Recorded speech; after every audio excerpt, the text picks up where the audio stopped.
I decided from that day forward, if I ever got my together, he would never beat me again, ever.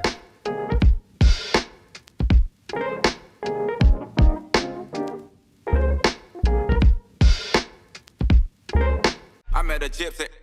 You know, like you see the Cooper Webb that we've got this year, and it's like, oh, we were in Barcelona, and like, yeah, you were over it. Like it was just, that was like May last year. That was like right after the season, just not a good place to be, you know. And it's like, is part of you like, I'm glad that you're back and that you're doing what you're doing now, but is part of you like super bummed that you didn't win while you were not on Alden's program? That it was like, righto, back to Alden's mother, and then you start winning again. That must suck. It's all right, man. Like I said, it's whatever works, right? And not saying it worked or it didn't, but that's where I do feel like I'm the type, like, I don't care if it was he said, she said, like, whatever gets the result, right? Like, once again, I don't care. If you tell me to do 1,000 push-ups a day and that'll make you win a Supercross championship, that's what I'm going to do. So, you know, do I regret maybe not doing as much as I could have away from Eldon's? For sure. But do I regret leaving? No, because I needed a change and I needed to do those things. And I appreciate Eldon for everything he has done for me and continues to do. And that's where we had enough respect for each other I came back and we shook hands and we moved forward. And it was from day one, how do we win a championship? So, I'm maybe different, like, in the fact of whatever it takes. Like, sure, I like proving people wrong, but like, it is what it is, you know. If I do something and it doesn't work out, you learn, you know. It's not like, I wish I would have done this, or man, I should have won not with Eldon. Like, it don't matter, you know. Like, it is what it is.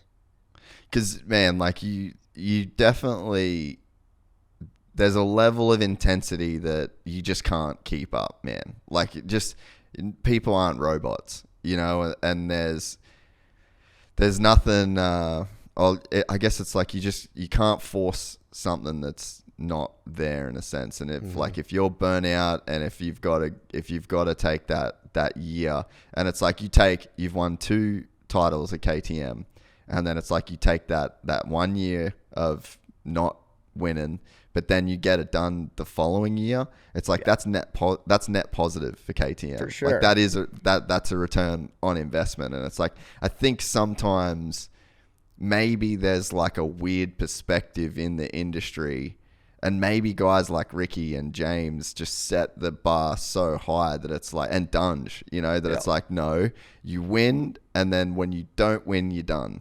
Yes. And maybe that's like a bit of a fucked up narrative that we've kind of got in this sport. But it's like, yeah, let's say you do win this title, then it's like win 2, take 1 to, you know, recoup and regather, and then you come back and win another. And it's like, that's still, even though you were still getting paid millions of dollars on that year that you were off, like, you still return that investment with 3 championships in 4 years. Yeah, no, and that's, like you said, that's what I had to do, you know. And I think had I, you know, I wouldn't have never done that, but had I retired after last year, then I probably don't sleep at night the rest of my career, knowing that, like, I went out 50% of what I used to be, you know. So like, I think that's also a little bit of the thinking, besides, like you said, with Ricky and those guys, and for me, like, you were addicted to winning. Like, we hate to lose. And so you do it year after year after year, and I don't blame them. Like, they just wanted to say, you know what, I went out on top, I won. I can't blame them, but I do think I hear stuff now where I've heard Villo said, like, man, maybe if I switched teams or switched my program, it would have made me go longer. But you're in the moment, you don't want to make those changes. And that's what I told Eldon straight up. Like, it was nothing that he did directly. It's just like, I had done the same thing for 4 years, and I needed a change, was literally the bottom line, or I was going to retire. And I felt like I would have regret retiring more than I would have regretted changing. And yeah. if that makes sense. And I think to me it does. Total sense. And whether it worked out or not, which obviously it didn't. And now I am back with them. But it didn't in 2022. Will. Yeah. Even if I don't win this championship right now, it will. Like, I could go out knowing in 2023 I gave it my all, whether championship or not. Like, I am back, and I am back to a best version of myself, and I am battling one of the gnarliest dudes to ever throw a leg over a motorcycle. So, like you said, when you put it in perspective over these bundle of years, it does make sense, and the ROI on that does make sense. But that's racing. Every year it changes, and that's why you got to evolve and you got to stay in it, and it's not easy. Like, to win championship after championship after championship, it's a lot of sacrifice, and it's a lot of work, and it's not the most fun thing. So, like I said, for me to have a summer of 3 or 4 months of enjoying life and having fun and seeing what it would be like to not race, and then aside from all the other things I learned, it was a necessity. It was exactly what I needed, and like I said, I feel like I'm set now for another 3 to 4 years, and see what happens.